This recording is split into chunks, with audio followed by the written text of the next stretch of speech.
Bwana asifiwe. Tusimame tuweze kuomba.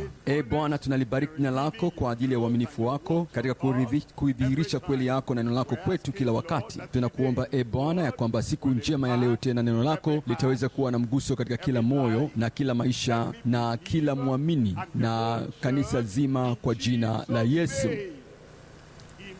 Bwana, hebu pandikiza neno lako katika kila moyo, ili kwamba Bwana, neno lako hili tutakapohitaji kulitendea kazi, wakati tunapoishi, tunapoenenda, tunaposema, Bwana, hatutasema ya kwamba tumesahau ile neno.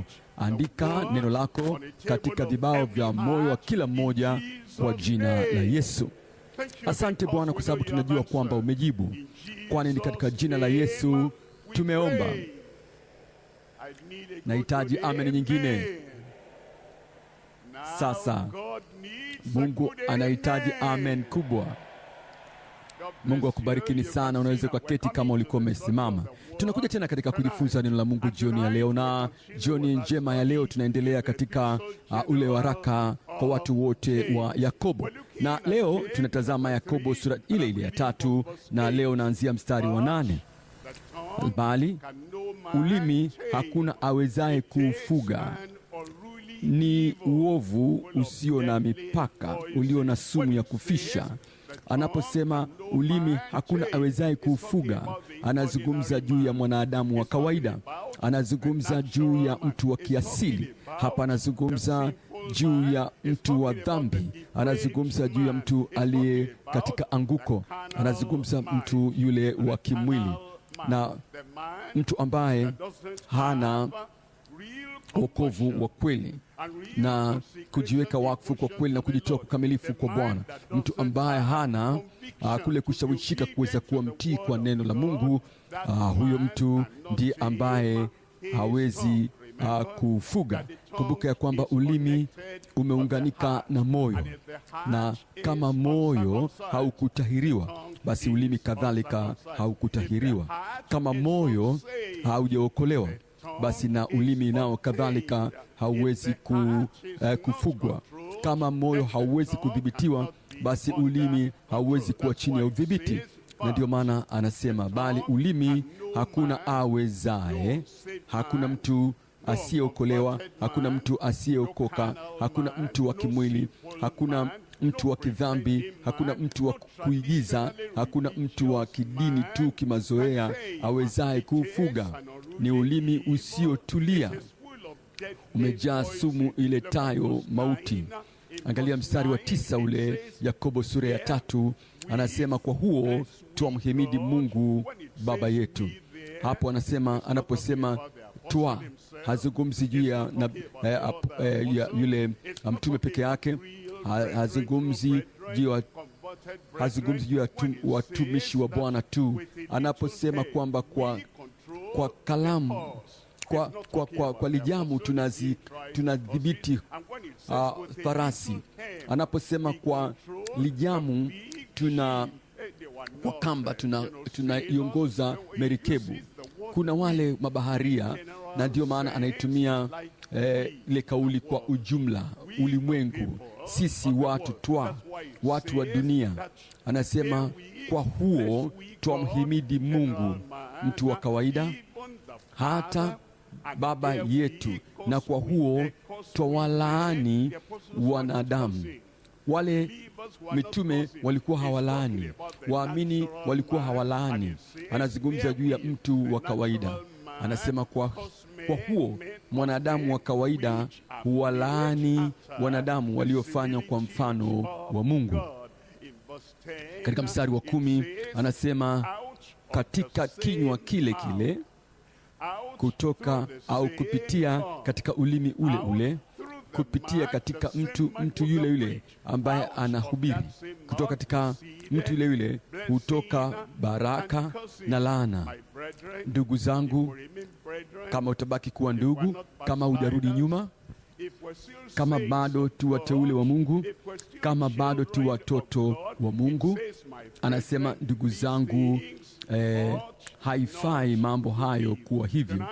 Jioni ya leo tunajifunza aya hizi 8 hadi 12, na tunatazama juu ya kuchanganyikiwa katika mapingamizi ya ulimi, kuchanganyikiwa katika upingamizi wa ulimi. Wakati ulimi unaponena mema, alafu kauli inayofuata ni ya uovu.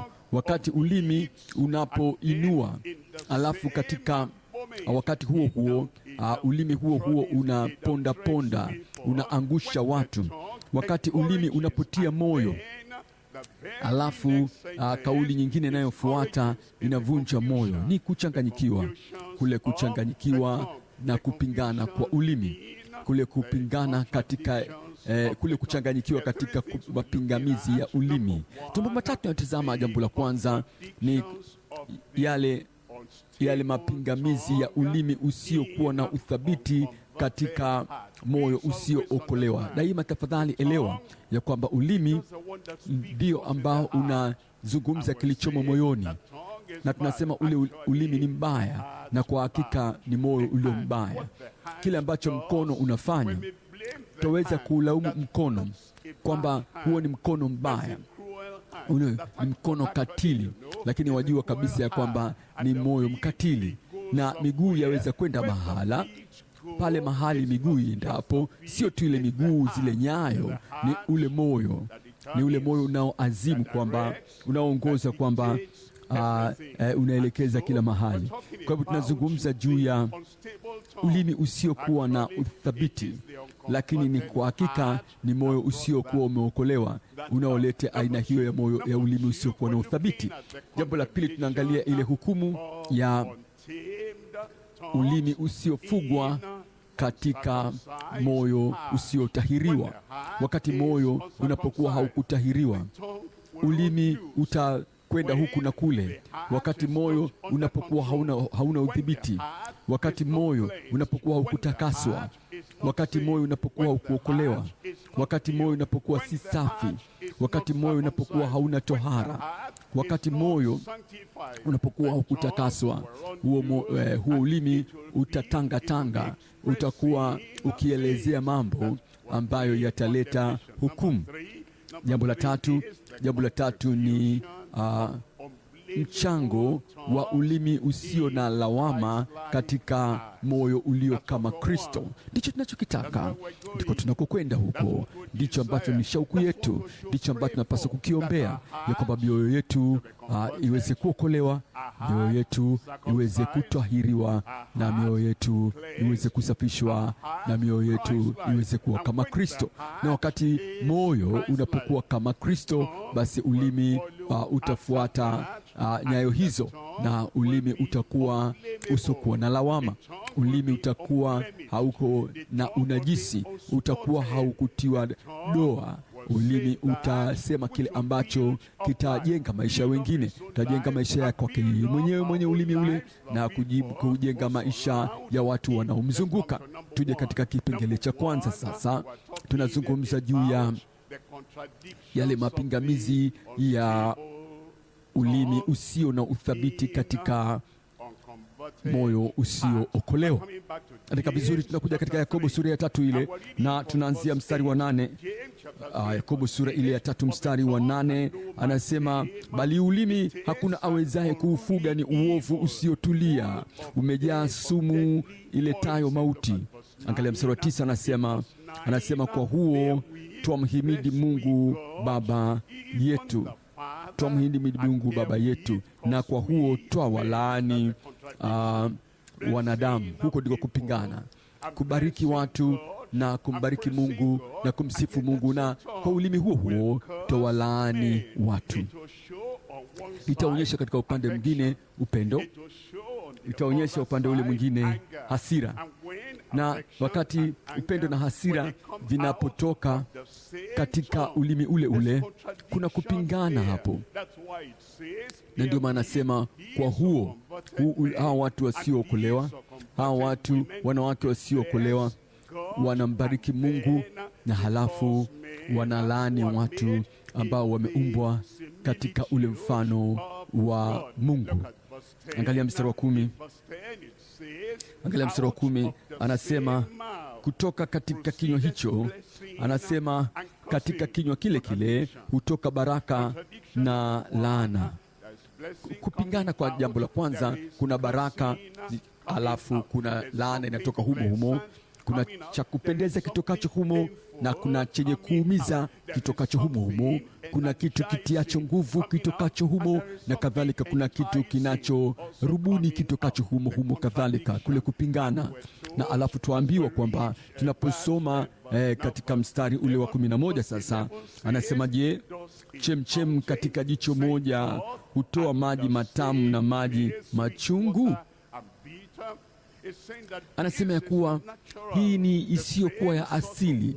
Chimbuko lile la maji natoa maji yaliyokuwa matamu alafu na maji machungu. Anasema hiyo si sawa, na huku ndiko kupingana ambako tunakukuta katika ule ulimi wa mwanadamu. Kwa upande mmoja utamu na kwa upande mwingine kuna uchungu. Angalia mstari wa 11, mstari wa 12, samahani, mstari wa 12 anakuambia, na ndugu zangu, je, mtini waweza kuzaa zeituni? Jambo la kigeni kiasi gani unapokwenda shambani kule, alafu unauona mti ule ule unazaa machungwa, alafu mti huo unazaa mapapai. Hii si sawa. Mbona si kawaida hiyo? Hiyo haiwezi kutokea. Mbona? Na inatuambia kwamba huku kupingana kwa mti ule ule, ukizaa ndizi alafu unazaa nanasi wakati huo huo, ni kupingana, haiwezi kuwa. Anatuambia kwamba katika jambo hilo hilo, anasema kadhalika, wakati ulimi moyo unapoudhibiti ulimi, alafu ulimi unaonekana unazaa matunda mengineyo. Anasema huko ndiko kupingana ambako kunatokana na maisha ya watu. Jambo la 5, kwa kila ambacho tunakitazama, anatuambia juu ya wale watu ambao ni mwanana na bado kwa wakati huo huo ni watu wenye kutisha, wapole lakini wenye kutisha. Ni kupingana huko katika ule ulimi, katika kinywa cha mtu ambaye bado hajaokolewa. Mwangalie Farao. Farao akasema, Musa, hebu njoo, mimi nimetenda dhambi. Hebu muombe Bwana Mungu wako ya kwamba aondoe vitu vyote hivi kwangu, haya madhara. Na Musa akaenda akanyosha ile fimbo juu mbinguni na yale mapigo yote yakakoma. Alafu ule wakati wangani ule mwingine, Farao alikuwa anakwenda kuzungumza, Farao anakwenda kuongea na Musa. Anasema, hata hivyo, ni wangapi wenu sasa mnaoondoka? Wanawake, wanaume, watoto watakwenda, hakuna hata unyayo. Hebu ondoka. Akakasirika, alikuwa amejaa ghadhabu. Mtu ambaye alikuwa ni mpole awali, wakati ule mwingine sasa amegeuka, amekuwa mtu wa vitisho. Wakati mtakapouona uso wangu tena mtakufa. Naje tunashangaa kwamba mtu huyu alikuwa hajaokolewa bado, na kwa sababu ya hilo ile hali yake ya kutokuokolewa, ndio maana alikuwa na aina hii ya kupingana.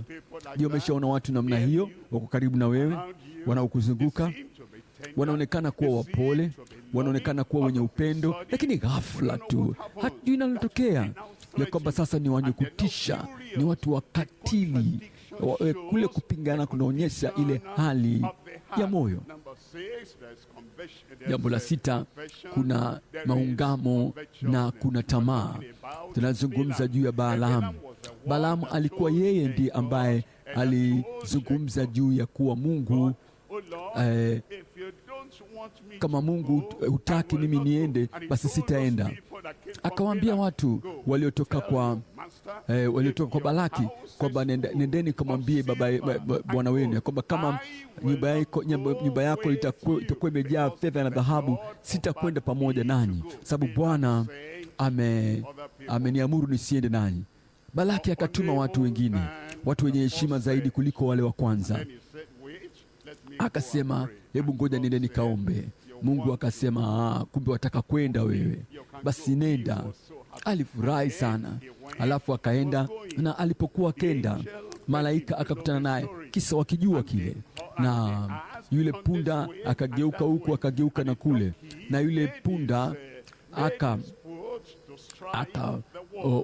akaupiga ukuta kwa mguu wake, na Mungu akampiga yule punda, na Mungu akafungua kinywa cha yule punda. Sasa wakaongea, na ndipo akaona yule malaika, akasema akasujudu, akasema sikujua huko pale. Anasema njia yako imekengeuka mbele yangu, ningelikuwa na kumwacha yule punda. Na akaonyesha kabisa ya kwamba huyu mtu ana tamaa. Kwa upande mmoja anasema nimetenda dhambi, maungamo, lakini kwa upande mwingine, kama hutaki mimi niende, basi nitageuka. Hiyo ndio tamaa yake inayozungumza. Unakuta watu kwa upande wake huyu Balaamu akawa nabii wa uongo, akawa mrudi nyuma, alipoteza ule uhusiano kule kuwa na mchomo aliokuwa nao kwa Bwana. Alikuwa bado akiomba kwamba hebu nife kifo cha mwenye haki, hebu mwisho wangu uwe kama wake, lakini moyo wake ulikuwa umejawa na tamaa.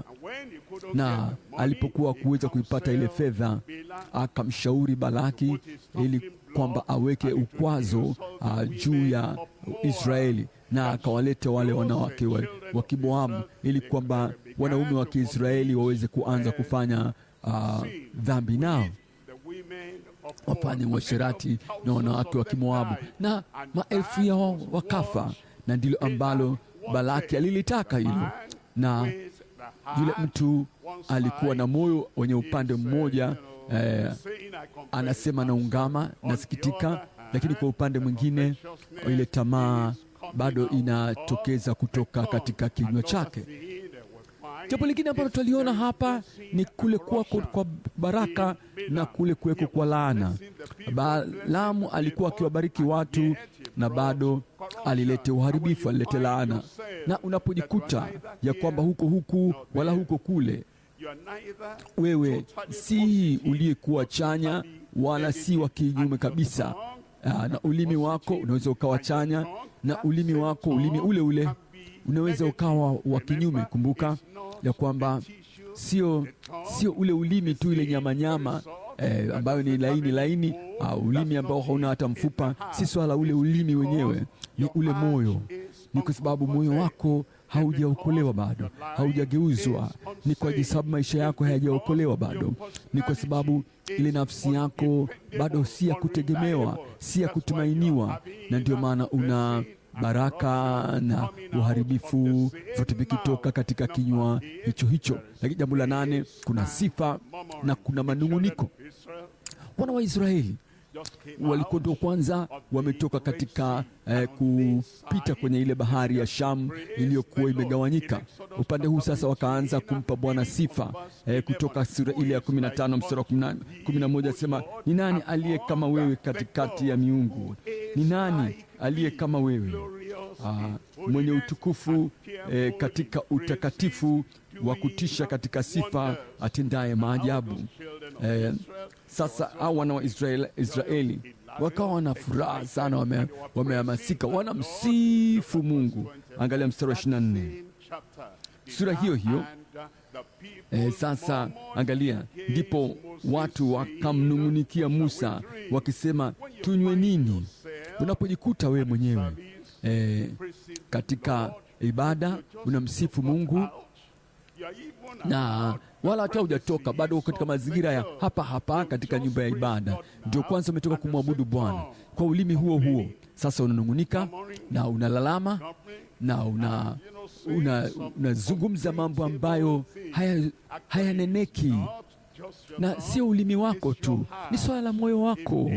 Kama moyo ungelikuwa umeokolewa kweli kweli, ulikuwa umebadilishwa kweli, kama moyo wako ungelikuwa una tohara, aina hiyo ya mazungumzo ambayo yana undumila kuwili yasingelikuwepo, ya kwamba baraka inatoka upande mmoja wa kinywa chako, na alafu kule kunungunika kunatoka katika kinywa kile upande mwingine.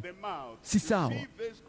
Sasa unaona kupingana huku. Jambo la 9, kule kuwa radhi na kule kuwa na hila. Wana wa Israeli wakamwambia Yeremia katika Yeremia sura 42 mstari wa 1 mpaka 7, wakasema, nenda ukamwombe Bwana. Lolote ambalo Bwana analisema tutalifanya. Kama anataka tuende, tutakwenda. Kama hataki tuende, hatutakwenda. Utadhani kwamba hawa watu walikuwa wamebadilika, lakini huo ulikuwa ni muonekano wa nje tu.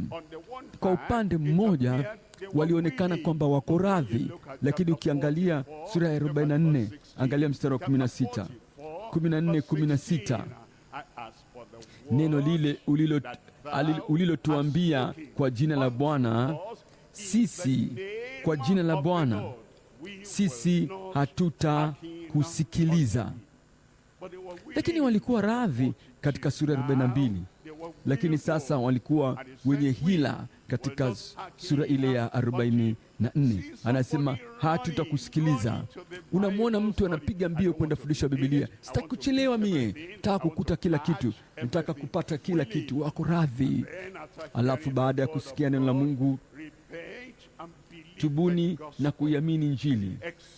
Isipokuwa mmetubu, mtapotea, mtaangamia. Na anasema tubuni, fanya yale matendo yako ya kwanza, sababu matendo yako si sahihi mbele zangu. Moyo wako hauko sawa mbele zake. Na ulikuwa unapiga mbio kwenda kwenye fundisha Biblia kana kwamba uko radhi, lakini sasa unalisikia neno la Mungu. Hebu tengeza maisha yako, rekebisha yaliyokuwa si sawa. Unapoleta zawadi yako au sadaka yako madhabahuni na ukakumbuka ya kwamba mtu ana neno juu yako, acha ile sadaka pale, kwa sababu ile sadaka na ikiwa pamoja na ile dhambi ya moyoni na ile dhambi izingayo havitokubalika kwa Bwana. Hiyo sadaka na ule uovu na ule uovu wa makusudi, hilo halikubaliki mbele za Bwana. Ndipo nasema hapana, hicho sicho nilichokijia. Tunataka baraka, tunataka uponyaji, tunataka ukombozi, na hii yote toba hii na kurejesha na mambo ya haki. Hapana, radhi kwa upande mmoja, kupiga mbio kwenda kwenye mafundisho ya Biblia, lakini kwa upande mwingine mtu wa hila, mtu wa hilba. Kwa nini hujaokolewa, hujafanyika kuwa kiumbe kipya? Na hilo ndilo kuwa na undumila kuwili kwa wale watu ambao bado hawajaokolewa bado. Jambo la 10, upendo mwingi, lakini bado kuna kutokutii kwingi. Katika Ezekiel 33 tunaangalia mstari wa 33:30, anasema nawe mwanadamu, wana wa watu wako husimulia habari zako karibu na kuta.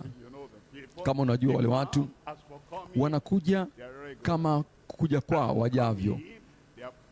Wanapokuja wanawahi. Kwa swala la kuja, inaonekana kana kwamba daima utawakuta pale. Kila wakati unamkuta yule mama yuko pale, na unawakuta wakitenda yote yaliyokuwa sahihi. Wanaandika vizuri, lakini wanazungumza kinyume na mhubiri. Wananena kinyume dhidi ya mchungaji, wananena kinyume dhidi ya mtangazaji wa lile neno la Mungu, na wanazungumza kinyume. Anasema hivi, anadhani kwamba ataturejesha kurudi katika zile miaka ya mwanzo ya deeper life. Kamwe hiyo haitatokea tena ng'o. Lakini kuna wokovu, kuna haki, kuna nini, hivyo havitatokea tena. Anajifanya kusisitiza juu ya utakatifu na utakaso. Tutamsikiliza, na wanakuja kila wakati wapo, na daima kila wakati ni wenye bidii, lakini bado huko kando wanasema huo utakatifu hautatokea tena, utakaso hatutakuwa nao tena. Wanazungumza kinyume na yule mhubiri kwenye kuta. Wanasema mmoja kwa mwingine, wanaambiana mmoja kwa mwingine na kuambiana kila mtu na ndugu yake, wakisema, haya, twende tukasikie ni neno gani hilo litokalo kwa Bwana, litokalo kwa Bwana. Mstari wa 31 anasema, nao huja kama watu wajavyo, nao hukaa mbele yako kama watu wangu, nao husikia maneno yako, wasiyatende. Najua wakati mwingine unashangaa, tuko hapa ujumbe, tunasikia ujumbe mzima kana kwamba tutakwenda kusoma kutoka Mwanzo mpaka Ufunuo juu ya ndoa pengine, na tunaweka kila kitu sawasawa, na watu wale wamehamasika, wanasema hili ni jema kabisa. Alafu tunasema kila mmoja asikilize sana hili, na kila mmoja anapiga makofi, ndio tutakwenda kusikiliza, na watu wanarejea majumbani na tabia ile ile ya zamani na maisha yale yale ya kale, na kutokuwa na uadilifu kwa kale, na kule kuwa na madhara kwa kale, na zile hisia zote za ghadhabu za kale bado zinatoka zile zile. Wanakaa kama watu, wanasikia kama watu, na wanaonyesha upendo mwingi, lakini mioyo yao inakwenda katika tamaa zao. Angalia mstari wa 32. Mstari wa 32 anasema wasiyatende, maana vinywa vyao hujifanya kuwa vyenye upendo mwingi, lakini moyo wao inatafuta faida yao. Na tazama, wewe umekuwa kwao kama wimbo mzuri sana, na watu na mtu mwenye sauti ipendezayo, awezaye kupiga kinanda vizuri. Maana wasikia maneno yako, lakini hawayatendi.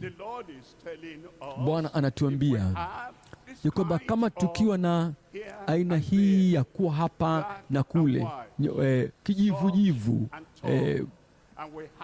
mtu laini na mkali, na tuna hii aina ya uradhi na hila, na anatuambia hiyo ndiyo hali ya mioyo yetu, na tunahitaji basi kugeuka kwa Bwana. Kwa upande mmoja, mtu huyu anaonekana kuwa ni mwenye sifa njema, anaonekana kuwa amejaa hekima, amejaa wema kutokana na yale maneno yanayotoka kinywani mwake. Hebu usiseme kwanza, hebu usilazimike kwenda katika shimo lao. Hebu sikiliza maneno yanayofuata. Inaonekana kana kwamba kuna wema, lakini neno linalofuata ni ukatili. Ni moyo ambao haujaweza kukombolewa, ni moyo ambao haujaweza kuokolewa. Watu wengine wanaonekana kwamba wana furaha. Hebu msikie mtu akisema, kuna kitu chema kabisa cha kupendeza, sijaona makosa yoyote ndani yake, sijaona dhambi yoyote ndani yake. Kwa nini umsulubishe? Kwa nini umuue mtu mzuri namna hii? Lakini kwa upande mmoja umefanya nini? Je, mimi ni wa taifa lenu? Niambie, tatizo lako nini na shida ni nini? Kwa upande mmoja ana furaha, kwa upande mwingine amejitoa wanasema wanamtoa kwao ili asulubiwe. Inaonekana wazi kwamba uko kiasi gani kama hujaweza kujidhihirisha kama wewe ni mwanamume. Kwa mfano, huwezi ukawa mwanaume asubuhi alafu ukawa mwanamke jioni. Lazima uwe mwanaume asubuhi, mchana, jioni, daima. Kama umeokolewa, umezaliwa mara ya pili, si kuwa umeokolewa alafu kuokoka, umeokoka alafu kuokoka. Hapana, ni mwema alafu ni mtu katili. Hapana, wokovu asubuhi, wokovu mchana, wokovu jioni, wakati wote, kwa sababu ni ule moyo, ni ule. Kama moyo umebadilika, kama moyo umegeuzwa, basi ulimi utageuzwa. Kutakuwa na kudumu kwa hilo badiliko kila itwapo leo na kila siku. Yale mawazo ya moyo yatakuwa ni sawa sawa. Kama umezaliwa mara ya pili, mawazo yatakuwa ni yale yale, nia itakuwa ni ile ile, mawazo yatakuwa ni yale yale, na ule ulimi na kauli zake utakuwa ni ule ule. Naomba ya kwamba kama kuna ambaye hajaokolewa, atakwenda msalabani na ataweza kupata wokovu wa halisi katika jina la Yesu. Unajua kwamba utasema amen nyingine.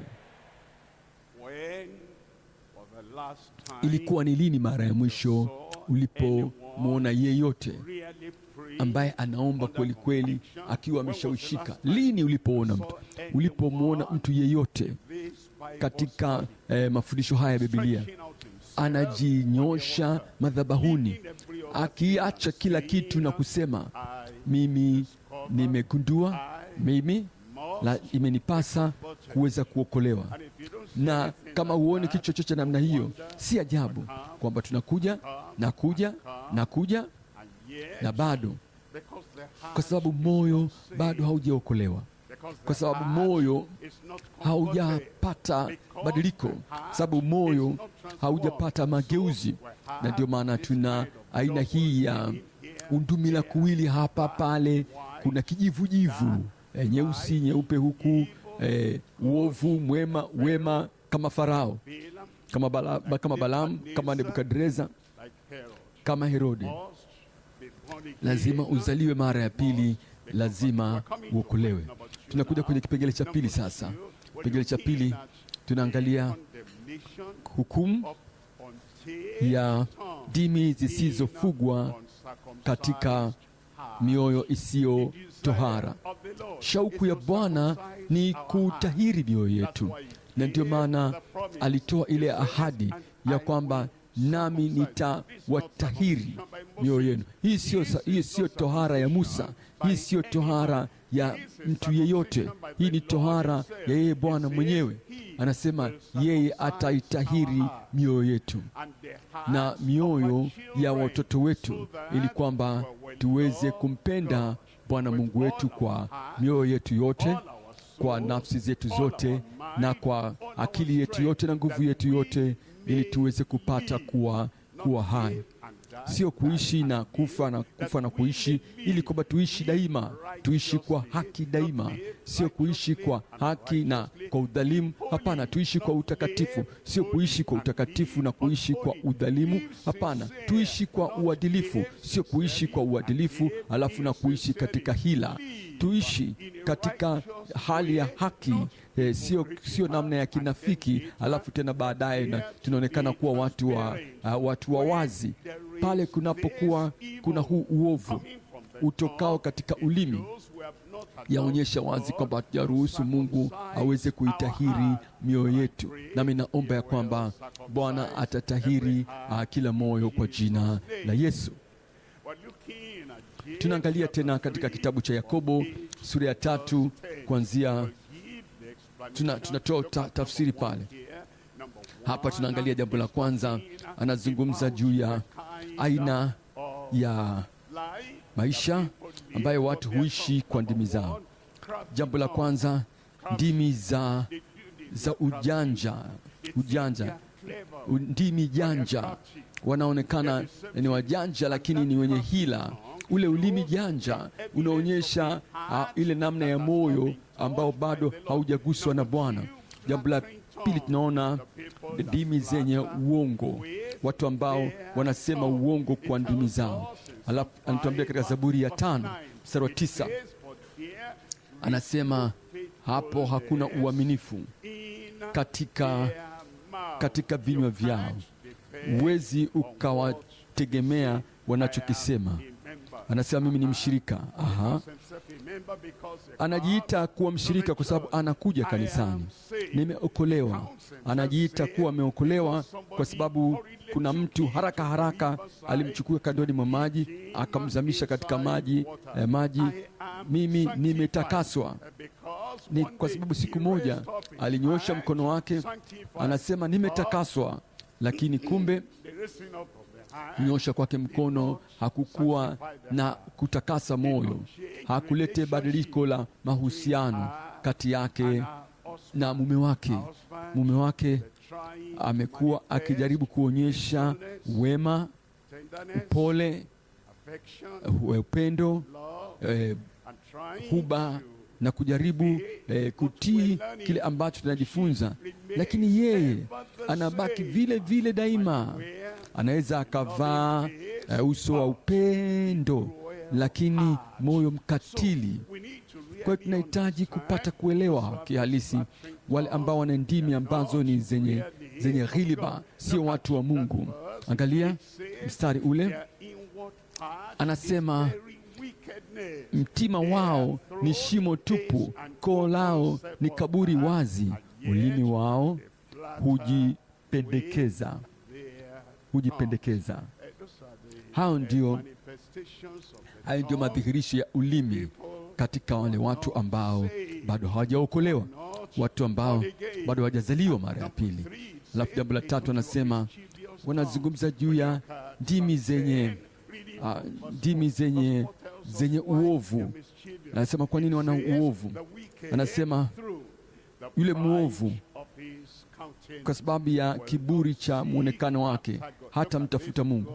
Anasema Mungu hayuko katika mawazo yao. Mungu hayupo katika mawazo yao. Katika mahali pa soko, Mungu hayuko mawazoni mwao. Kule ofisini, Mungu hayuko mawazoni mwao. Hata nyumbani, Mungu hayumo mawazoni mwao.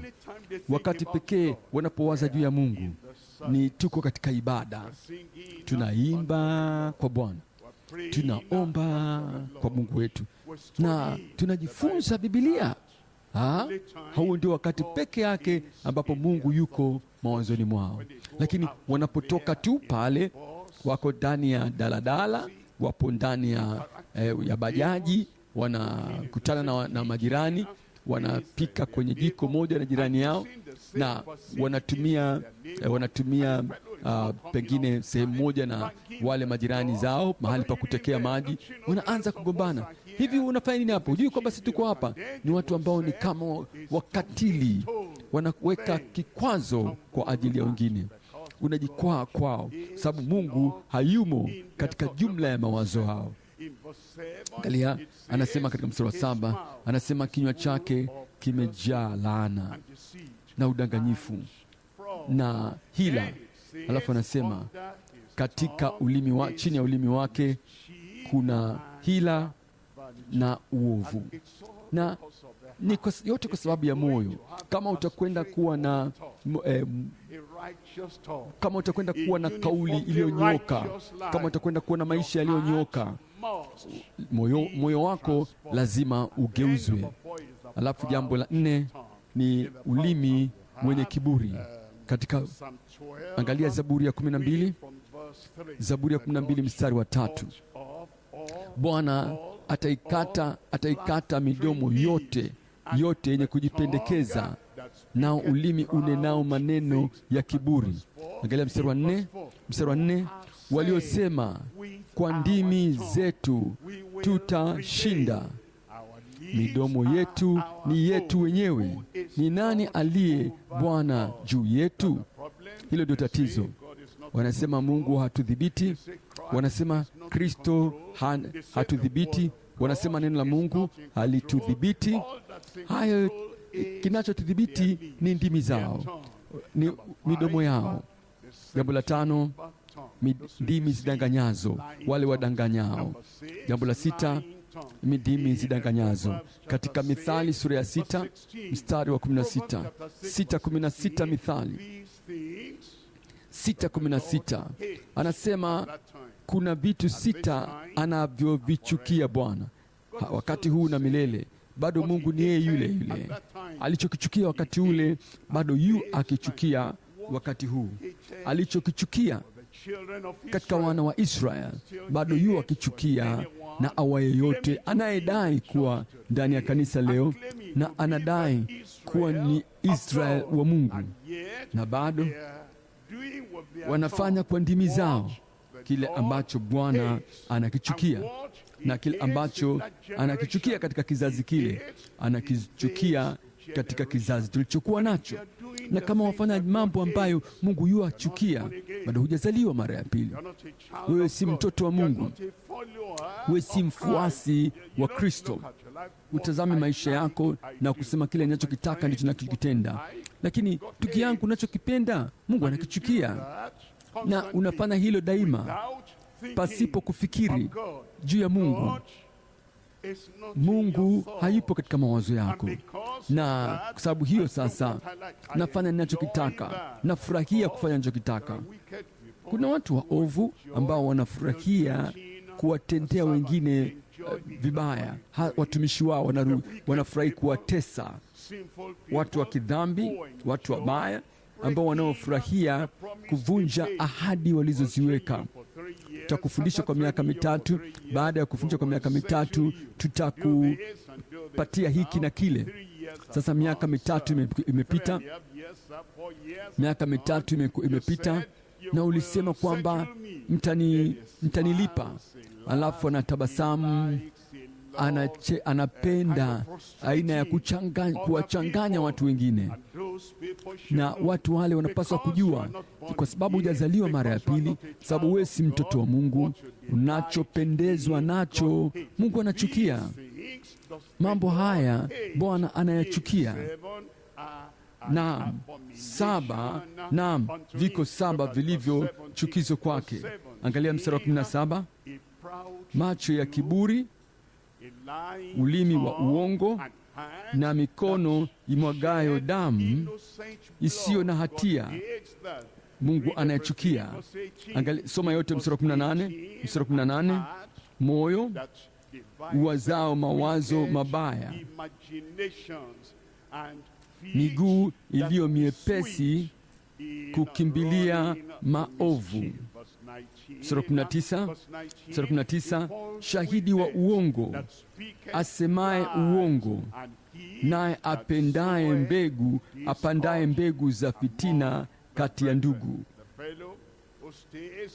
Mtu anayekuwa nyuma ya mlango uliofungwa, anakaa nyuma ya pazia na anafanya hila, anafanya mambo ambayo yanaleta kupatana kati ya mume na mke, kulete machafuko kati ya washirika wa familia, na yuko nyuma ya mlango, anatabasamu, anafurahi katika vurugu hiyo. Hutamgundua kamwe na wala hataonyesha uso wake, lakini yeye ndiye analeta machafuko katika kanisa la Mungu aliye hai. Unawajua watu wa aina hiyo? Wako hapa kwa ajili ya kuangamiza, hawako hapa kwa ajili ya kujenga. Wako hapa kwa ajili ya kusambaratisha, hawapo hapa kwa ajili ya kukusanya. Kama uko namna hiyo, ndugu yangu, ni moyo wako, ni hali ya moyo wako ndio unaokufanya ufanye hivyo. Unahitaji kurejea kwa Mungu na kutubu, na najua unafanya kitu, na kwa sababu hatuwezi kuona, tunaowaona tunadhani kwamba wao ndio wanaofanya, na kwa hivyo tunawakemea, tunawarekebisha, na wao kadhalika wanasema, kwani tumefanya nini? Kwamba mtu huyu, kaka huyu, yeyote yule anayesema nasi namna hii, na wanaogonganisha wengine vichwa, lakini wanaofanya hilo wanatabasamu kwa kufanya hivyo. Wako pale katika mahali pasiri kabisa, huku wanaleta machafuko kwa nje na kuchanganyikiwa kwa watu kati ya ndugu. Wanaleta machafuko, wao wenyewe wamejificha. Naomba ya kwamba Bwana atawageuza na kuwaokoa kabisa, na kuwafanya wale waliokuwa wamejificha waovu, Bwana atawaokoa kwa jina la Yesu. Alafu jambo la 7 pale ni ulimi uliokengeuka. Ulimi uliokengeuka.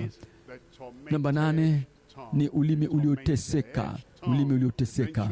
Hatimaye yule mtu tajiri akafa na akaenda kule kwenye hatima ya milele, na ulimi wake unateseka, mwili wake ulikuwa unateswa. Hapa duniani alikuwa tajiri, mtu wa mamlaka, mtu wa uweza, mtu ambaye hakuna awezaye kumgusa, hakuna mtu wa kumdhibiti. Hapa duniani hakuna mhubiri anaweza kumkabili. Ulimi wake utakutupilia mbali. Sasa ameshakwenda upande ule mwingine na anateseka katika moto ule. Katika Ufunuo 16,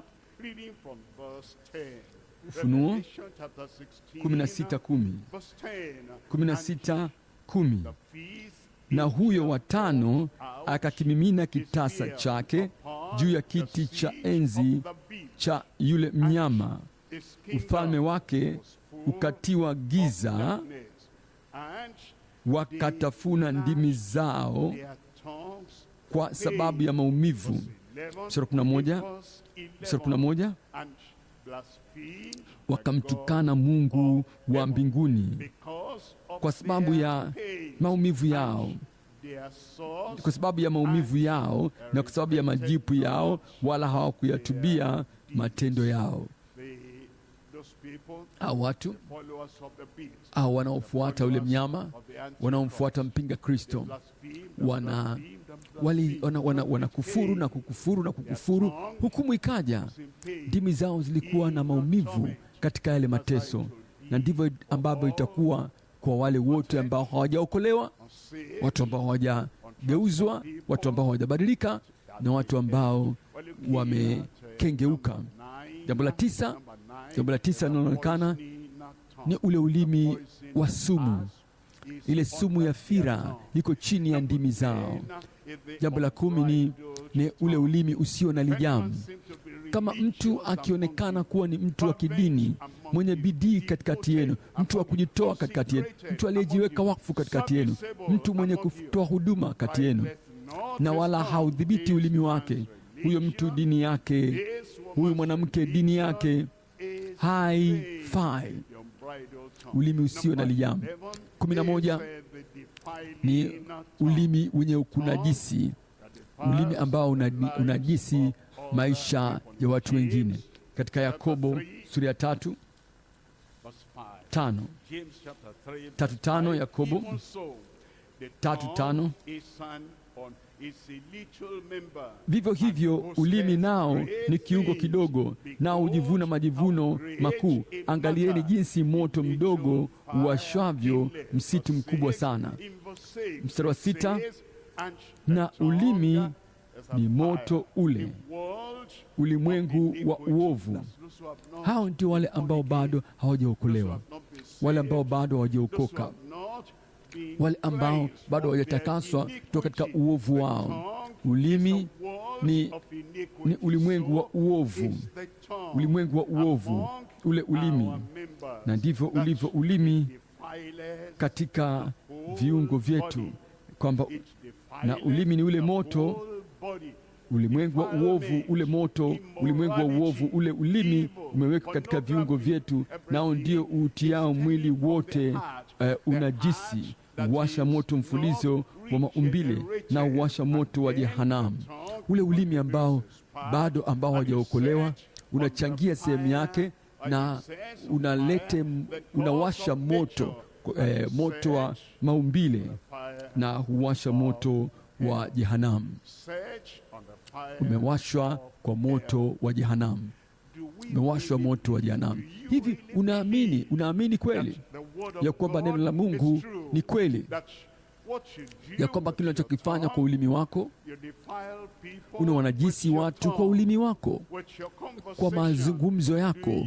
Hivi waamini ya kwamba kama ukifa ghafla pasipokuwa na nafasi ya toba, maisha yako na hatima yako na umilele wako unauwasha moto wa jehanamu?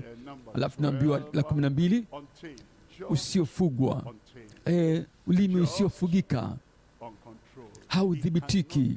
Huyu hawezi kukaa kimya hata chembe, lazima aongee, na kila anachokiona lazima aseme neno. Kila ambaye anakutana naye lazima aseme jambo, na anachokizungumza si chenye kujenga, anachokisema sio chenye kutia moyo wowote, na anachokisema sio cha kujenga wengine au yeyote, na wala haujengi maisha yake.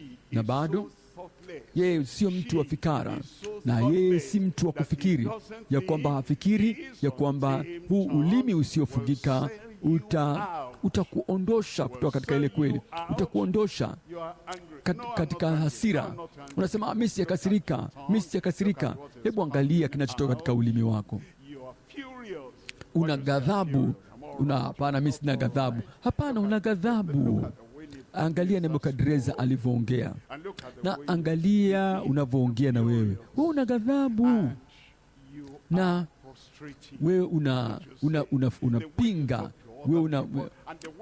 namna unavyoongea na watu wengine, hii yote inachanganya wengine.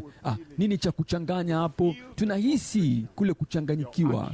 Vitendo vyako unatuchanganya, ulimi wako unatuchanganya. Hebu urejeshe ulimi wako Kalvari. Kwa nini unakuwa mbishi namna hiyo? Ule ubishi mwingi unaonyesha kabisa ya kwamba kuna kitu unaficha.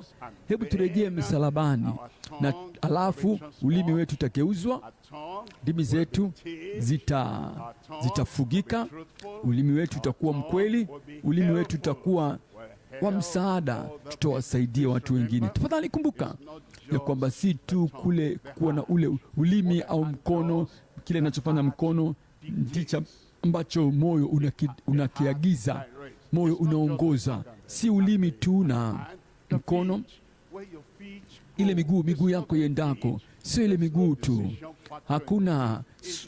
Hakuna chimbuko la uamuzi katika miguu. Hapana, ni kile ambacho mawazo yako yanazungumza, yanafikiri, ni ule moyo. Kama tukiupeleka moyo kwa Bwana, ataugeuza, ataubadilisha moyo wetu, na maisha yetu yatakuwa ya haki, matakatifu, ya kupendeza. Tuje kwenye kipengele cha 3 sasa. Kipengele cha 3 tunaangalia ule mchango wa ndimi zisizokuwa na lawama katika moyo ulio kama Kristo. Moyo, nia kama ile ya Kristo, nia ya Kristo. Kama tunaenda kuchangia chochote asilani, ni kupitia katika ulimi ambao tunachangia kwao.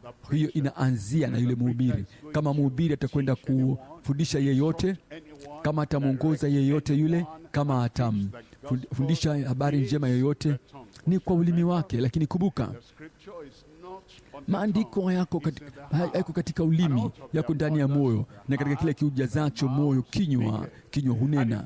Na kama asilani itakwenda kunena maneno ya upendo. Sio ule ulimi, ni ule moyo uliojaa upendo na umejaa huba. Kama tukikwenda kushutumu watu wengine, sio ule ulimi, ni ule moyo. Moyo umetakasika, umetakaswa na kila aina ya shutuma, umetakaswa na kila aina ya mashutuma yenye hatari, sababu sasa ule moyo ni safi, na ule moyo umejitoa na kujisalimisha kwa Kristo. Ndivyo ambapo tunachangia. Mhubiri ndivyo anapochangia. Tutakwenda kuchangia jambo lolote lile ambalo linajenga katika familia yako, ni katika ulimi wako.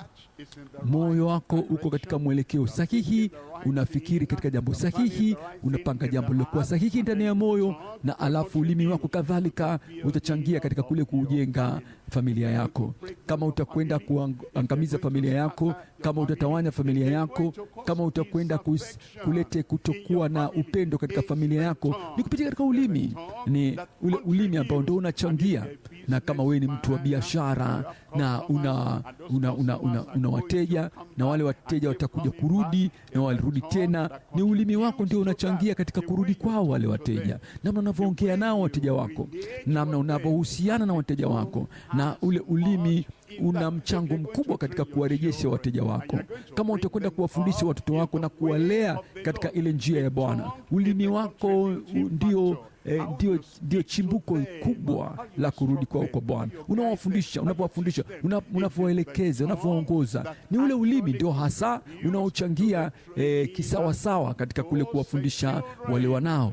Na halafu kama utakwenda kuishi maisha yenye manufaa, kama utakwenda kuishi maisha yenye manufaa kwa majirani zako, kama utakwenda kuishi maisha yenye manufaa kwa watu unaokutana nao, unaoingiliana nao, na wanapenda kabisa kuwa pamoja nawe, wanapenda waje kwako, wanapenda waenende pamoja nawe, ni ulimi wako ndio unaoleta ule mchango ya kwamba unapaswa kuuchangia katika maisha ya mtu yule. Na ndicho ambacho Bwana anatufunza hii leo. Na pindi moyo unapokuwa ni moyo wenye upendo, wenye haki, wenye utakatifu, ambao wataka kutenda yale mema na kutenda mema kadri ambavyo wanaweza kuwatendea watu wengine, basi ulimi utafuata hiyo njia na utaweza kuchangia kadhalika ule mchango wa ndimi zisizo na lawama katika mioyo iliyo na nia ya Kristo. Mambo 12 tunayo hapa. Jambo la kwanza katika ulimi huo uliokuwa kwenye nia ya Kristo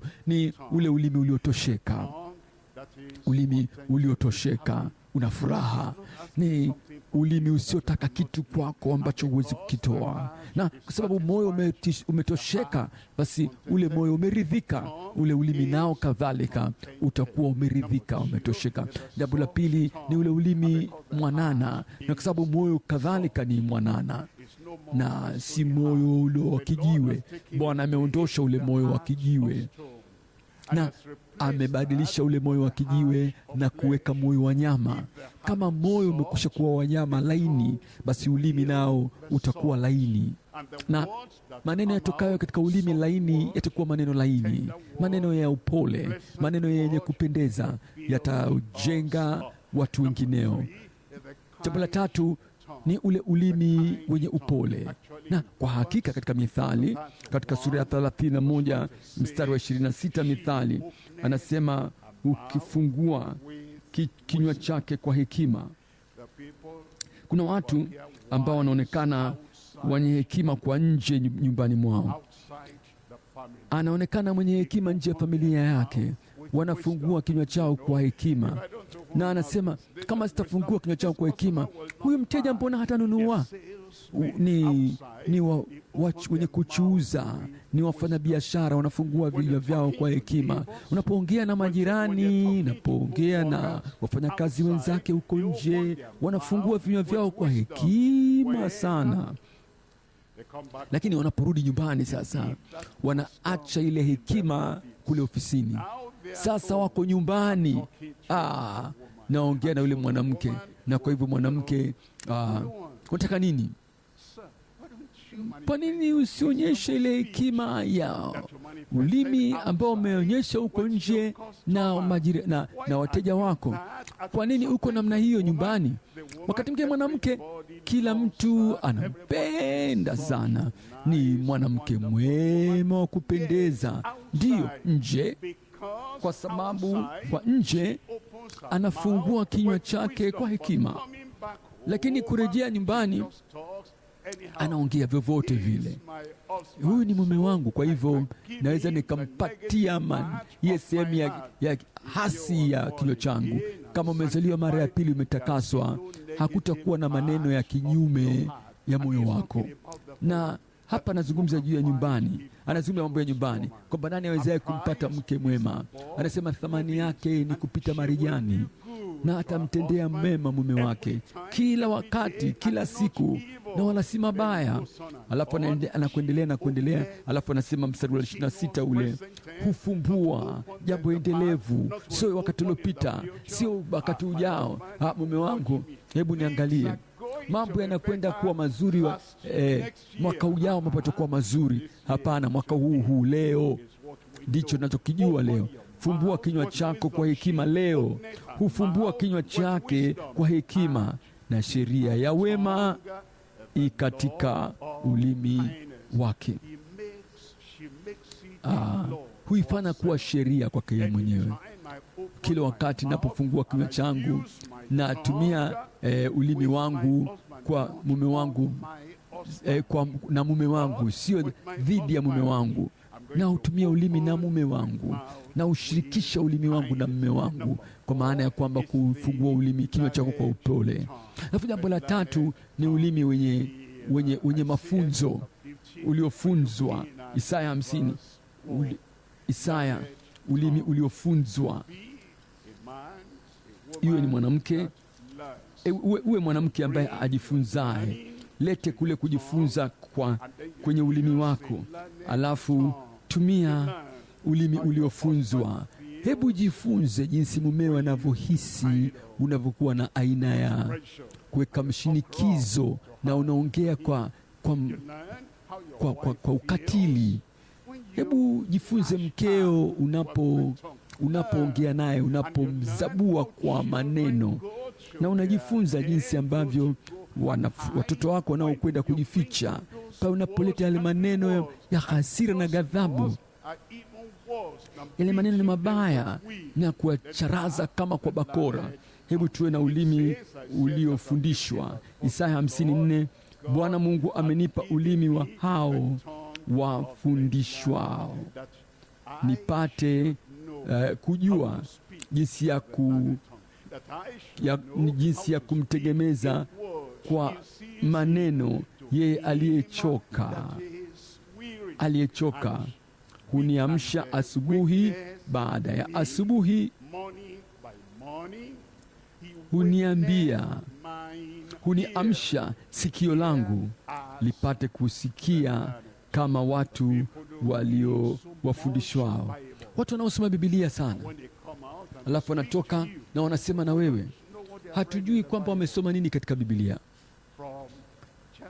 Kutoka Januari mpaka wakati huu wamesoma sura nyingi, lakini kile ambacho ndimi zao vinatoa havionyeshi chochote. Kile ambacho wamejifunza kutoka Januari mpaka wakati huu bado ni mtu yule yule wa lugha ile ile ya kale, ile ile lugha katili na tabia ile ile katili na tabia yenye kuchanganya na mwenendo wenye kuchanganya. Kama tunajifunza, hebu kule kujifunza kuweze kuonyesha katika ndimi zetu, katika mikono yetu, katika miguu yetu, katika kufikiri kwetu, katika nia zetu, katika kila jambo ambalo tulifanya, ili kwamba tuweze kumjua Bwana, tujue kwamba Bwana amekupatia wewe ulimi na mawazo ya wale wafundishwa. Kama unajifunza jambo lolote asilani, hebu ionekane katika yale maisha uyaishio, hebu ionekane katika vile vitendo vya mikono yako, hebu ionekane katika maneno ya kinywa chako. Na alafu kuna ulimi wenye kung'ang'ania, ulimi wenye kugandamana. Kila wakati ninapokuwa sina neno langu kwako, nitafanya ulimi wako ugandamane na kaa lako, na napokuwa na neno kwa ajili yako kusema, nitaachilia ulimi wako. Unaweza kufikiri namna hiyo, kwamba unapokuwa huna jambo jema la kusema, ya kwamba litamtia mtu mwingine moyo, tamvuvia mtu mwingine au kumuinua mtu mwingine, basi usifanye jambo lolote, usiseme jambo. Hebu ulimi wako ugandamane na kaa lako la kinywa chako, kwa sababu huna jambo la kwenda kulisema. Kama ukifungua kinywa katika wakati huo, utamwangamiza mtu, utaharibu watu. Hebu usiharibu. Hakuna jambo jema la kusema, kaa kimya. Hakuna jambo la kujenga la kusema, kaa kimya. Usitumie mkono wako. Kama huna la kurekebisha, kama huna la kuinua, la kujenga, usitumie mikono yako. Hebu mikono yako igandamane na upande wa mwili wako. Kama huna jambo la kumwambia mtu yule, usiende pale. Usitumie miguu yako kwenda pale. Hebu miguu yako ikamatane na nchi, usiende tu kule na huku na kule. Unakwenda sehemu nyingi sana. Unataka kufanya nini huko? Kama huna jambo lolote jema la kuchangia, basi kaa pale ulipo. Kaa kimya na usiseme jambo lolote. Amen. Sababu ndimi zetu, mikono yetu, miguu yetu na vitendo vyetu vinaharibu maisha ya watu wengi, na inaharibu wale watu ambao wako karibu sana nasi. Alafu jambo la 6 ni ule ulimi mkweli. Zile nukuu ziko pale. Jambo la 7 ni ule ulimi mpya, utanena kwa ulimi mpya. Na jambo la 8 ni ulimi wenye kuungama, ya kwamba utaungama ya kuwa Yesu yu Bwana, Bwana wa mabwana, mfalme wa wafalme. Hebu ndimi zetu ziungame hilo. Maisha yetu kadhalika yakiri hilo. Ulimi uliotiwa lijamu. Na unajua ulimi uliotiwa lijamu ni ulimi ambao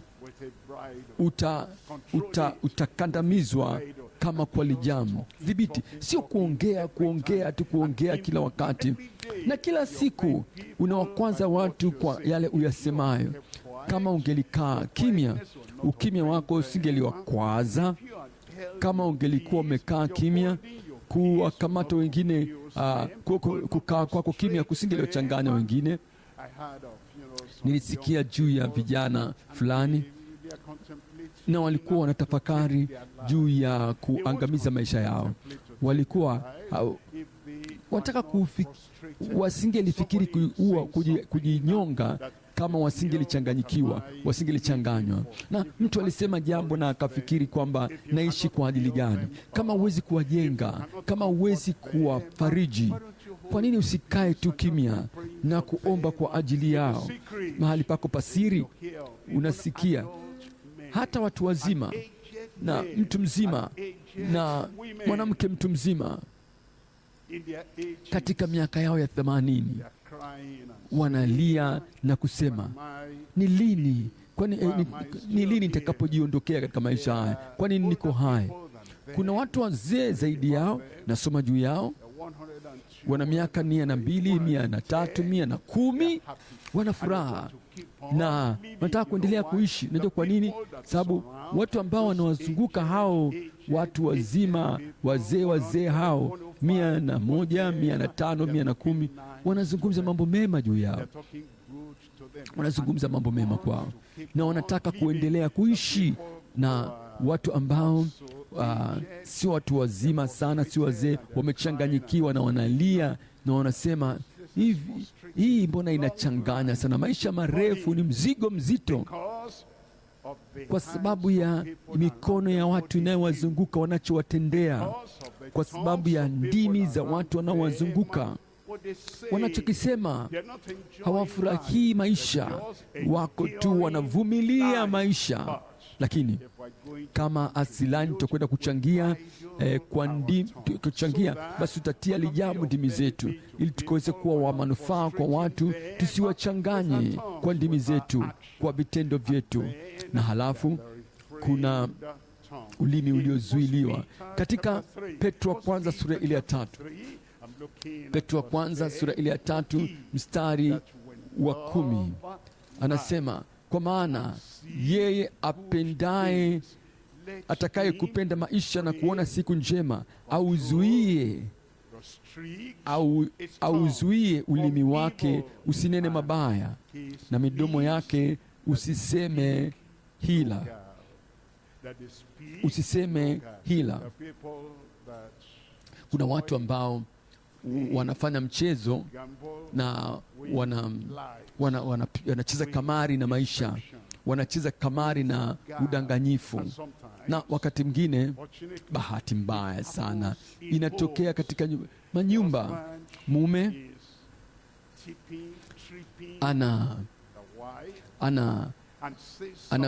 anamtega mke wake na anasema jambo ambalo linamfanya kwenda katika mwenendo usio sahihi. Anakuwa na mashaka na hofu, alafu anarejea anasema, kile ulichoniambia nimejaribu kuangalia na kuangalia, nilikuwa nakuchezea tu. Na umesema kwa kumaanisha kabisa. Mimi ningelijiangamiza mwenyewe kwa sababu ya kile ulichokisema. Hebu zuia ulimi wako, zuia ulimi wako.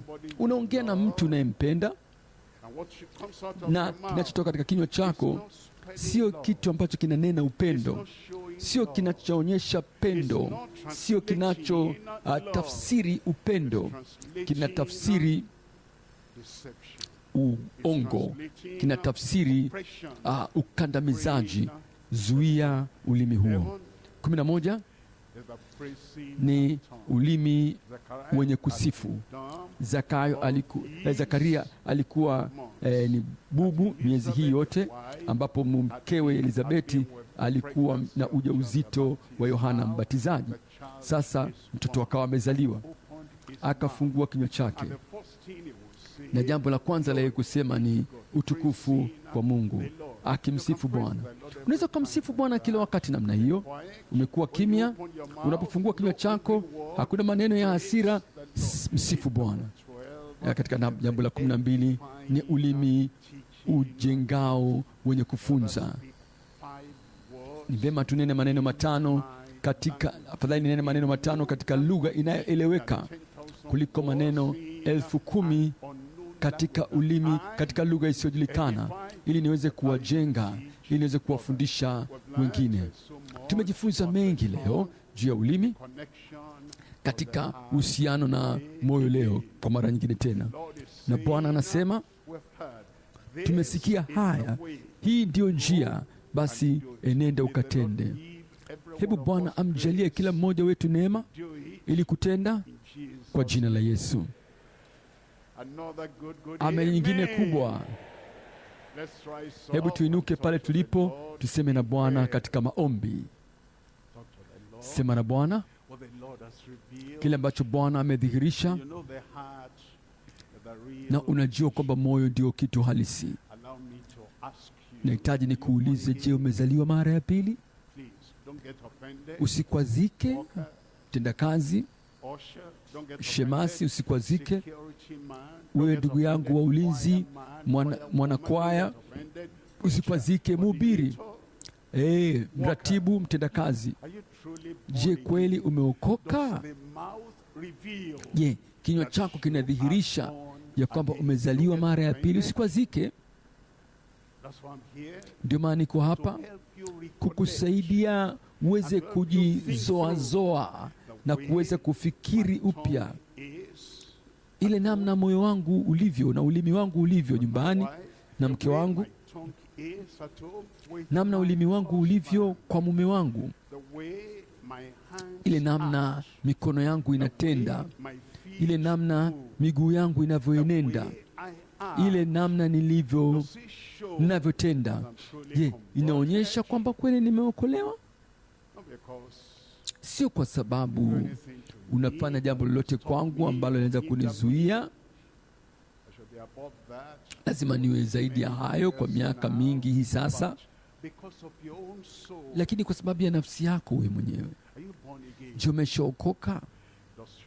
Je, moyo wako unaonyesha kwamba umetubu? Je, ulimi wako unaonyesha kwamba umetubu?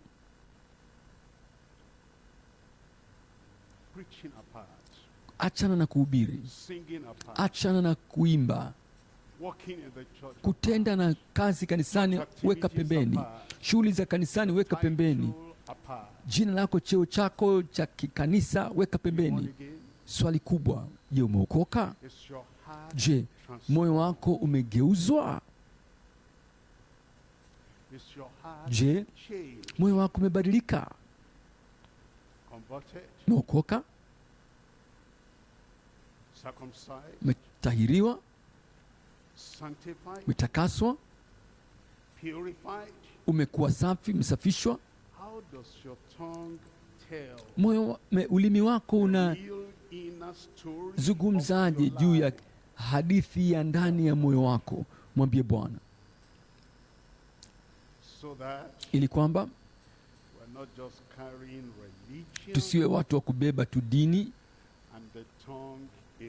na ulimi unatuuza kama waamini sugu.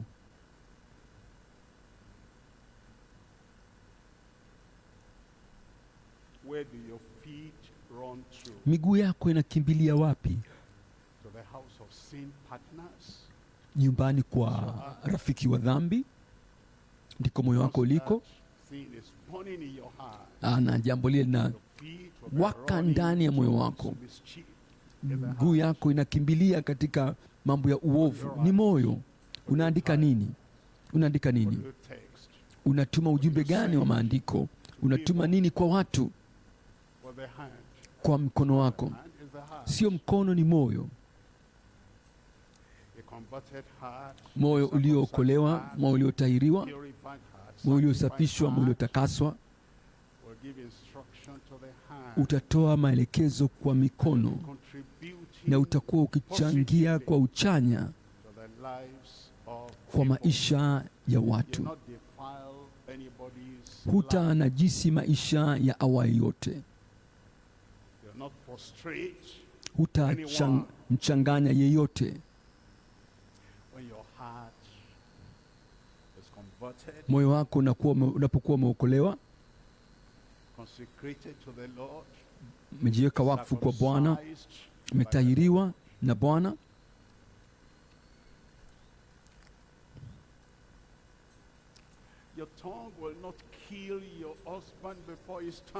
ulimi wako hautamwangamiza mumeo kabla ya wakati wake, hautamuua mume wako. Unaweza usitumie upanga, You don't have to use a knife. unaweza usitumie kisu. Those discouraging words. Maneno yenye kuvunja Piling up, piling kuvunja up, piling moyo up. yanaongezeka pale nyumbani.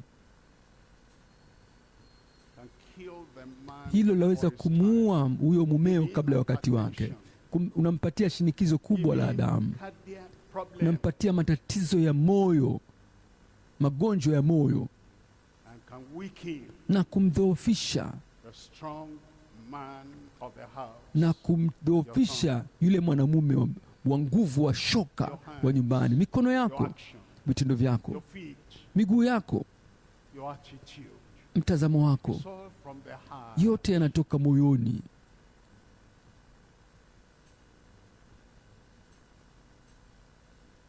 You encourage your husband. Je, unamtia moyo mumeo? Your husband is sent to go and preach Mumeo the word. ametumwa kwenda kuhubiri neno, Obey the Great Commission. kulitii agizo kuu. My wife, we are now Mke going wangu, to sasa such and such a tunakwenda place. mahali fulani kadha wa kadha. Who is going with you? Nani anaenda na wewe huko? Mimi. You think I buy Nadhani mimi all this kind of ninachukuliana na aina yote ya nenda huku, nenda kule, nenda huku, go tell the person nenda who kamwambie sent you, huyu aliyekutuma. I Mimi am not siendi na wewe. Kamwambie I need you to do this and do this and do this. na kuhitaji ufanye hiki, ufanye And then kile, you ufanye speak kile, all that terrible alafu words nanena that yale push the maneno ya man away. kufanya yule mwanaume sukumiliwe mbali huko. You can kill your husband Unaweza before ukamuua mumeo his kabla ya time. wakati wake. But your tongue Kwa ulimi can wako kill your wife unaweza ukamuua before mkeo her time. kabla ya wakati wake, She doesn't even have the desire wala hana ile to stay shauku here ya kukaa hapa anymore. tena. Outside the in-laws are Huko throwing nje words at her. wale mashemeji wana mawifi wanatupa maneno juu yake, Neighbors are throwing terrible words at her. maneno ya ajabu kutoka kwa majirani, You throw na arrows, nyumbani tena unatupa mishale words kwa at maneno. her. She doesn't want to live Hataki anymore. kuishi tena. Hooked here. I'm Nimekamatwa chained hapa, here. nimefungwa hapa, I cannot divorce the man. siwezi nikampa talaka huyu mume, I'm dying na bado under the dagger najifia of his tongue. katika Take your heart lile to the jisu Lord and la take ulimi your wake. tongue to the Lord. Hebu peleka moyo wako na ulimi wako kwa Bwana.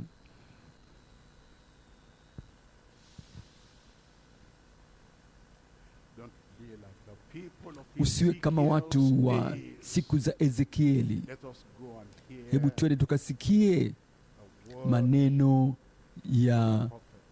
ya mhubiri, ya nabii. Let's go and hear him. Twende tukamsikie What does he have to say today? leo ana nini cha kusema, And yet na bado they will not obey the word. hawatayatii yale maneno.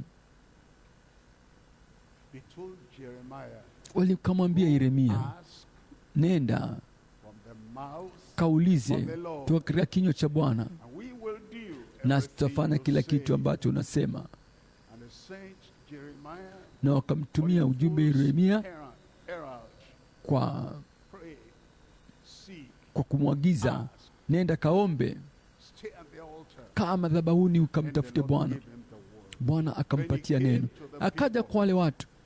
you told me to go and ask Umeniambia the nende Lord nikamwombe Bwana, to go and bring a message nikalete from the ujumbe Lord. kutoka kwa And I Bwana. brought it. Melete Here is the ujumbe word. ili, hapa ndio He neno. said, ask for the word that Wakasema was kwa neno ambalo Yeremia ametuambia, spoken in the name katika of jina la the Lord. Bwana Mungu wako sisi Not hatutalifanya. Why did you run to the Bible Sasa, study? Kwa nini ulikimbia mbio Why kuja you kwenye here mafundisho ya to Biblia? hear? Kwa nini uko na shauku ya And you kuwa say, hapa "I will not get there, na I unasema will not get sitachelewa, there." sitachelewa? Why Kwa nini did you show much ulionyesha excitement and hamasa interest kubwa when you came? na ukaja? Why did you come so early? Kwa nini uliwahi sana kuja kufanya usafi hapa The sanctuary, madhabahu, kusafisha? eager, Ulikuwa na eager shauku, to shauku prepare kuandaa the place for the Bible study. mahali hapa pa fundisho la Biblia, after preparing the place, baada ya kuandaa after the mahali, eagerness, baada after ya ile the shauku yote, excitement, baada ya after hamasa the yote, running, baada ya kupiga hizo what mbio, are you doing with the word unafanya nini na you lile have neno heard? ambalo umelisikia?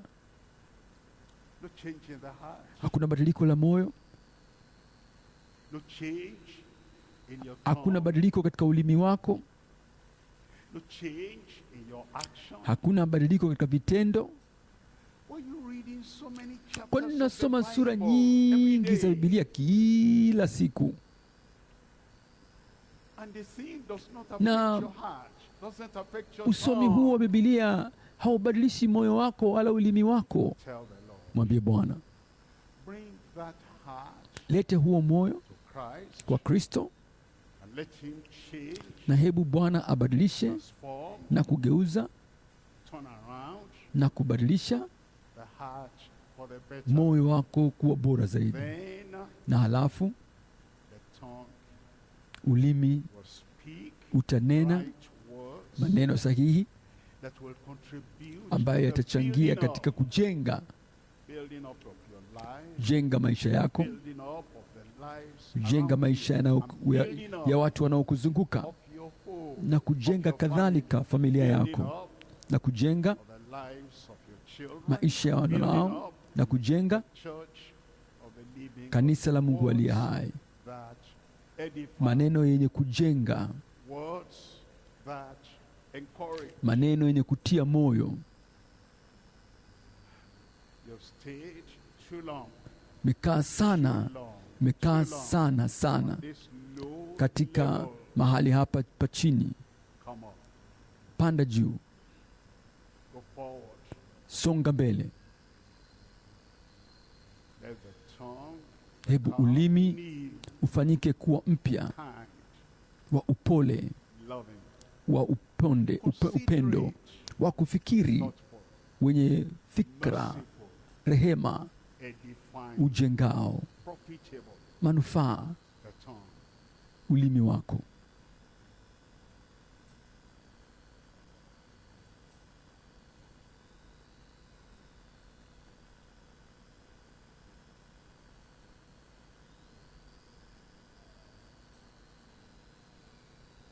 And the action. na vitendo And the attitude. na mwenendo, All from the heart. yote yanatoka katika moyo wa mwanadamu.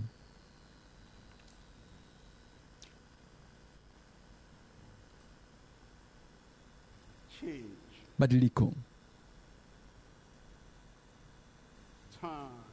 ulimi geuka, Go. inuka,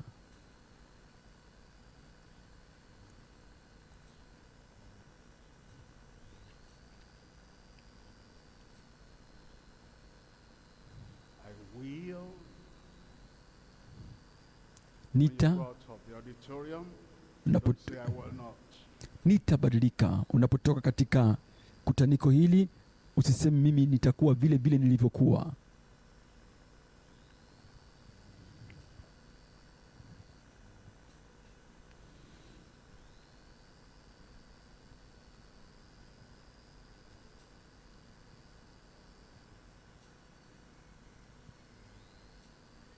Have a bridle Nitatia on your lijamu tongue. katika ulimi wangu. Have a control Hebu dhibiti in your heart. moyo wako, A control dhibiti on your feet. katika miguu yako, A control udhibiti on your attitude. katika Control mtazamo wako on your hands. na mikono yako. Slow to speak. Mzito kunena, Slow to wrath. si mwepesi wa ghadhabu, Quick to hear. mwepesi kusikia.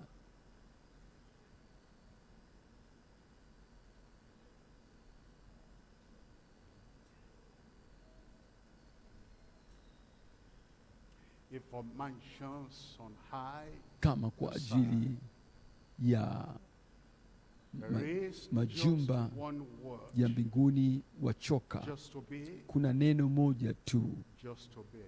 T2, T2. If you're truly Kama kweli in a Savior's hand, uko mikononi mwa you Mwokozi, must do ya kupasa as he kutenda commands. kama aagizavyo.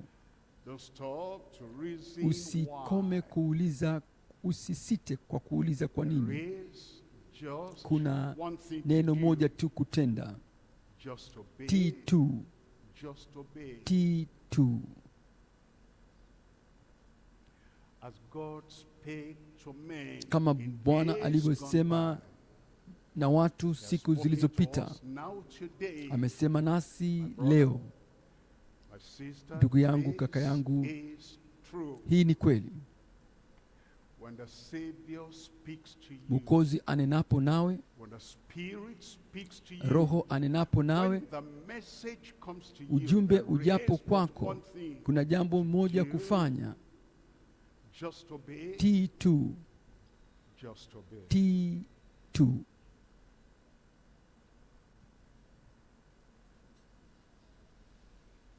No argument. Hakuna kubisha. Obey. T.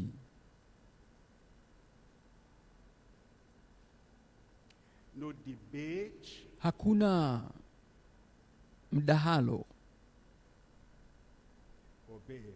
T2. No contradictory attitude. Hakuna tabia pinzani. Just obey. T2. No self-will. Hakuna mapenzi ya binafsi. Just obey. T2. No carnality. Hakuna hali ya kimwili. No depravity. Hakuna anguko. Just obey. T2.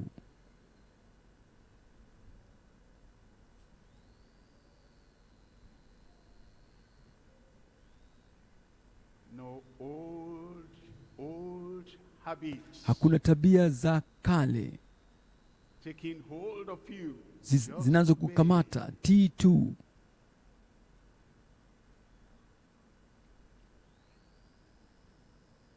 No satanic control. Hakuna udhibiti wa kishetani juu ya maisha yako. No yielding to the devil. Hakuna kujitoa kwa shetani. Just obey. T2.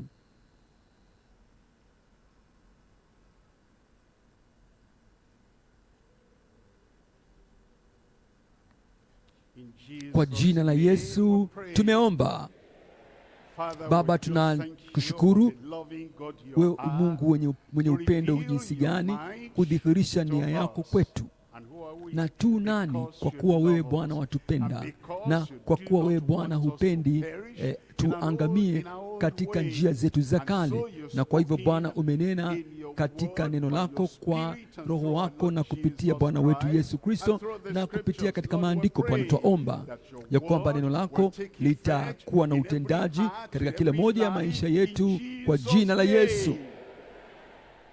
Change Badilisha our hearts. mioyo yetu, Soften our lainisha mioyo yetu, Recreate umba our upya hearts. mioyo yetu, Circumcise tahiri our hearts. mioyo yetu, Wash clean takasa our hearts. mioyo yetu.